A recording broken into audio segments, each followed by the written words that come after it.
역대지하 8장. 솔로몬이 주의 성전과 자기의 궁전을 다 짓는데 20해가 걸렸다. 곧이어 솔로몬은 히람에게서 얻은 성읍들도 다시 건축하여 거기에 이스라엘 자손을 살게 하였다. 솔로몬은 또 하맛 소바로 가서 그 성읍을 점령하였다. 그는 또 광야에 다드모를 건축하고 모든 양곡 저장 성읍들은 하맛에다가 건축하였다. 또 윗 베토론과 아랫 베토론에 성벽을 쌓고 문들을 만들어 달고 빗장을 질러 그곳을 요새 성읍으로 만들었다.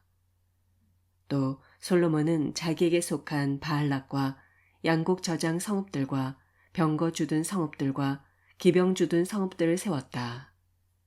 그래서 솔로몬은 예루살렘과 레바논과 그가 다스리는 모든 지역 안에 그가 계획한 모든 것을 다 만들었다. 이스라엘 자손이 아닌 헷사람과 아모리 사람과 브리스 사람과 히윗 사람과 여부스 사람 가운데서 살아남은 백성이 있었다. 솔로몬은 이 사람들을 노예로 삼아 강제 노동에 동원하였다. 그들은 이스라엘 자손이 다 멸하지 않고 그 땅에 남겨둔 사람의 자손이다. 그래서 그들은 오늘날까지도 노예로 남아있다. 그러나 솔로몬은 이스라엘 사람들 가운데서는 어느 누구도 노예로 삼아 일을 시키지 않았다. 이스라엘 사람은 솔로몬의 군인, 관리들을 통솔하는 최고 지휘관, 병거대 지휘관과 기병대가 되었다. 솔로몬 왕의 일을 지휘한 관리 책임자들은 250명이었다. 그들은 백성을 감독하는 권한을 가진 사람들이다. 솔로몬은 바로의 딸을 다윗 성에서 데려다가 그가 살 궁을 따로 세우고 그 궁에서 살게 하였다. 솔로몬은 이스라엘 왕 다윗의 궁은 주의 궤를 모신 거룩한 곳이므로 그의 이방인 아내가 거기에서 살아서는 안 된다고 생각한 것이다. 그때 솔로몬은 자기가 현관 앞에 세운 주의 제단에서 주께 번제를 드렸다. 그는 안식일과 세 달과 해마다 3번 지키는 절기인 무교절과 칠칠절과 초막절에 대하여 모세가 명령한 제사의 일과를 그대로 하였다. 솔로몬은 또 자기의 아버지 다윗이 정한 법을 쫓아 제사장들을 갈래를 따라 차례대로 봉사하게 하였고 레위 사람에게도 직책을 맡겨서 날마다 찬송하는 일과 제사장들을 보좌하는 일을 시켰다. 그는 또 문지기들을 갈래를 따라 여러 문을 지키게 하였다. 하나님의 사람 다윗이 명령한 그대로였다. 제사장들과 레위 사람들은 곡간 관리에 이르기까지 온갖 일에 있어서 다윗 왕이 명령한 것은 어느 것 하나도 어기지 않고 따랐다. 이렇게 주의 성전 기초가 놓인 날부터 시작하여 그 공사가 완성되기까지 솔로몬의 모든 건축 공사가 잘 진행되었으니 주의 성전이 비로소 완공되었다. 그때 솔로몬이 에돔 땅의 성읍인 에시온게벨 항구와 엘롯 항구로 갔더니 히람이 신하들을 시켜서 솔로몬에게 상선들을 보내고 바다에 노련한 부하들도 보냈다. 그들은 솔로몬의 부하들과 함께 오빌로 가서 거기에서 금 450달란트를 실어다가 솔로몬에게 바쳤다.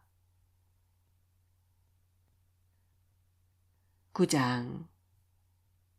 스바의 여왕이 솔로몬의 명성을 듣고 여러 가지 어려운 질문으로 그를 시험하여 보려고 예루살렘으로 그를 찾아왔다. 그는 많은 수행원을 데리고 또 여러 가지 향료와 많은 금과 보석들을 낙타에 싣고 왔다. 그는 솔로몬에게 이르자 마음속에 품고 있는 온갖 것들을 다 물어보았다. 솔로몬은 여왕이 묻는 모든 물음에 척척 대답하였다. 솔로몬이 몰라서 여왕에게 대답하지 못한 것은 하나도 없었다.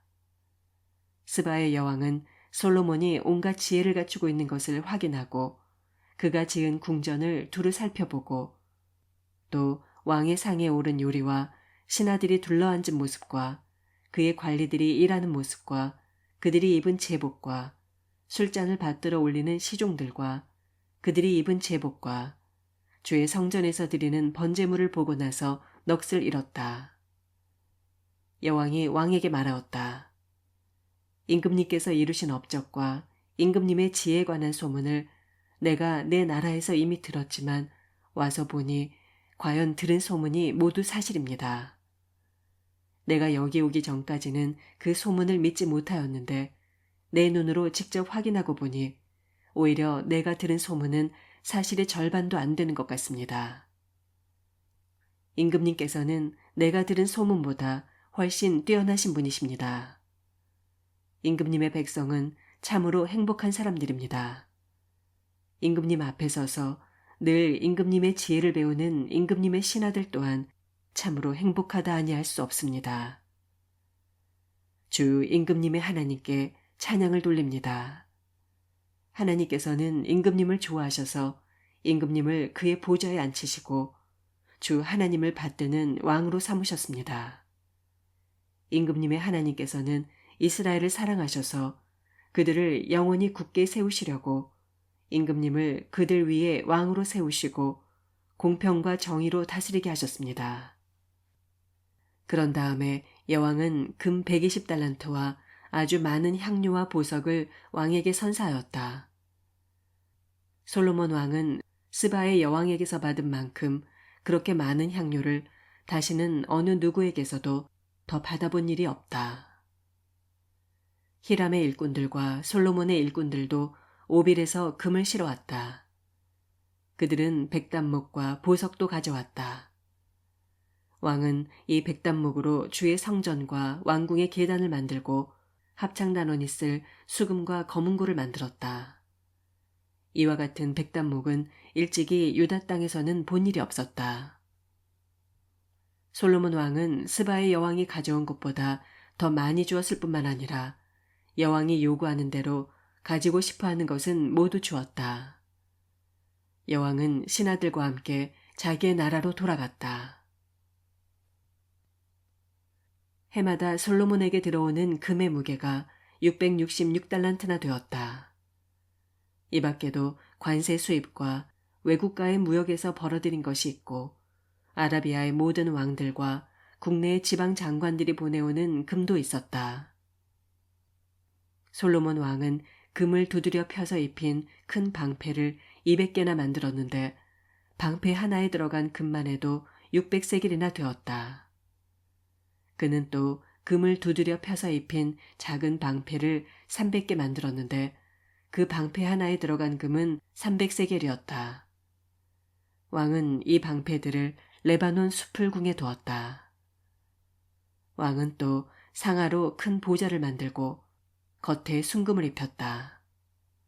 그 보좌로 오르는 층계는 계단이 6이었으며 보좌에 붙은 발 받침대는 금으로 만든 것이었다. 앉는 자리 양쪽에는 팔걸이가 있고 팔걸이 양 옆에는 사자상이 하나씩 서 있었다. 6개의 계단 양쪽에도 각각 6개씩 12개의 사자상이 서 있었다. 일찍이 어느 나라에서도 이렇게는 만들지 못하였다. 솔로몬 왕이 마시는 데 쓰는 모든 그릇은 금으로 되어 있었고 레바논 수풀궁에 있는 그릇도 모두 순금으로 만든 것이었다. 솔로몬 시대에는 은은 귀금속 축에 들지도 못하였다. 왕의 배들은 히람의 일꾼들을 태우고 다시스로 다니며 새해마다 한 번씩 금과 은과 상아와 원숭이와 공작새들을 실어오곤 하였다. 솔로몬 왕은 재산에 있어서나 지혜에 있어서나 이 세상의 어떤 왕보다 훨씬 뛰어났다. 그래서 세상의 모든 왕들은 솔로몬을 직접 만나서 하나님께서 그의 마음속에 넣어주신 지혜의 말을 들으려고 하였다. 그리하여 그들은 각자 은그릇과 금그릇과 옥과 갑옷과 향료와 말과 노새를 예물로 가지고 왔는데 해마다 이런 사람들의 방문이 그치지 않았다. 병거 끄는 말을 메어두는 마구간만 하더라도 솔로몬이 가지고 있던 것이 4,000칸이나 되었다. 기병은 12,000명에 이르렀다. 솔로몬은 그들을 병거 주둔성과 왕이 있는 예루살렘에다가 나누어서 배치하였다. 그는 유프라테스 강에서부터 블레셋 영토에 이르기까지 또 이집트의 국경에 이르기까지 모든 왕을 다스렸다. 왕의 덕분에 예루살렘에는 은이 돌처럼 흔하였고 백향목은 세펠라 평원지대의 뽕나무만큼이나 많았다. 솔로몬은 이집트에서 그리고 다른 모든 나라에서 군마를 사들였다. 솔로몬의 나머지 행적은 처음부터 끝까지 나단 예언자의 역사책과 실로 사람 아이야의 예언서와 이도 선견자의 묵시록 곧 이도가 느밧의 아들 여로보암에 대하여 쓴 책에 기록되어 있다. 솔로몬은 예루살렘에서 40해 동안 온 이스라엘을 다스렸다. 솔로몬은 죽어서 그의 아버지 다윗의 성에 묻혔다. 그의 아들 르호보암이 그의 뒤를 이어 왕이 되었다. 10장 온 이스라엘이 르호보암을 왕으로 세우려고 세겜에 모였으므로 르호보암이 세겜으로 갔다. 느밧의 아들 여로보암이 이 소식을 들었다. 그는 솔로몬 왕을 피하여 이집트에 가 있었는데 이 소식을 듣고 이집트에서 돌아왔다. 사람들이 여로보암을 불러내니 그와 온 이스라엘이 르호보암에게 가서 이렇게 말하였다. 임금님의 아버지께서는 우리에게 무거운 멍에를 메우셨습니다. 이제 임금님께서는 임금님의 아버지께서 우리에게 메우신 중노동과 그가 우리에게 지우신 이 무거운 멍에를 가볍게 해주십시오. 그러면 우리가 임금님을 섬기겠습니다. 르호보암이 그들에게 말하였다. 사흘 뒤에 나에게 다시 오너라. 이 말을 듣고 백성들은 돌아갔다. 르호보암 왕은 그의 아버지 솔로몬이 살아있을 때 그의 아버지를 섬긴 원로들과 상의하였다. 이 백성에게 내가 어떤 대답을 하여야 할지 경들의 충고를 듣고 싶소. 그들은 르호보암에게 이렇게 대답하였다. 임금님께서 이 백성에게 너그럽게 대해주시고 백성을 반기셔서 그들에게 좋은 말로 대답해 주시면 이 백성은 평생 임금님의 종이 될 것입니다. 원로들이 이렇게 충고하였지만 그는 원로들의 충고를 무시하고 자기와 함께 자라 자기를 받드는 젊은 신하들과 의논하며 그들에게 물었다.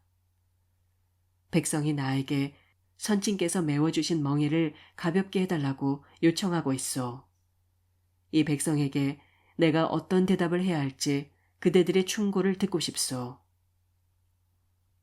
왕과 함께 자라난 젊은 신하들이 그에게 말하였다. 이 백성이 임금님의 아버지께서 그들에게 메우신 무거운 멍에를 가볍게 해달라고 임금님께 요청하였습니다. 그러나 임금님께서는 이 백성에게 이렇게 말씀하십시오. 내 새끼손가락 하나가 내 아버지의 허리보다 굵다. 내 아버지가 너희에게 무거운 멍에를 메우셨으나 나는 이제 너희에게 그것보다 더 무거운 멍에를 메우겠다. 내 아버지께서는 너희를 가죽 채찍으로 매질하셨으나 나는 너희를 쇠 채찍으로 치겠다 하고 말씀하십시오. 왕이 백성에게 사흘 뒤에 다시 오라고 하였으므로 여로보암과 온 백성이 사흘째 되는 날에 르호보암 앞에 나와왔다. 왕은 원로들의 충고를 무시하고 백성에게 가혹하게 대답하였다. 르호보암 왕은 젊은 신하들의 충고를 따라 백성에게 이렇게 대답하였다. 내 아버지가 너희에게 무거운 멍에를 메우셨으나 나는 이제 너희에게 그것보다 더 무거운 멍에를 메우겠다. 내 아버지께서는 너희를 가죽 채찍으로 매질하셨으나 나는 너희를 쇠 채찍으로 치겠다. 왕이 이처럼 백성의 요구를 들어주지 않았으니 하나님께서 일이 그렇게 뒤틀리도록 시키셨던 것이다. 주께서 이미 실로 사람 아이야를 시키셔서 느밧의 아들 여로보암에게 하신 말씀을 이루시려는 것이었다. 온 이스라엘은 왕이 그들의 요구를 전혀 듣지 않는 것을 보고 왕에게 외쳤다. 우리가 다윗에게서 받을 몫이 무엇이냐? 이새의 아들에게서는 받을 유산이 없다. 이스라엘아, 각자 자기의 장막으로 돌아가라. 다윗이여, 이제 너는 너희 집안이나 돌보아라. 그런 다음에 온 이스라엘은 각자 자기들의 장막으로 돌아갔다. 그러나 유다의 여러 성읍에 살고 있는 이스라엘 자손은 르호보암의 통치 아래에 남아 있었다. 르호보암 왕이 강제노동 감독관 하도람을 이스라엘 자손에게 보내었더니 이스라엘 자손이 그를 돌로 쳐서 죽였다. 그러자 르호보암 왕은 급히 술에 올라서 예루살렘으로 도망하였다. 이렇게 이스라엘은 다윗 왕조에 반역하여 오늘에 이르렀다. 아멘.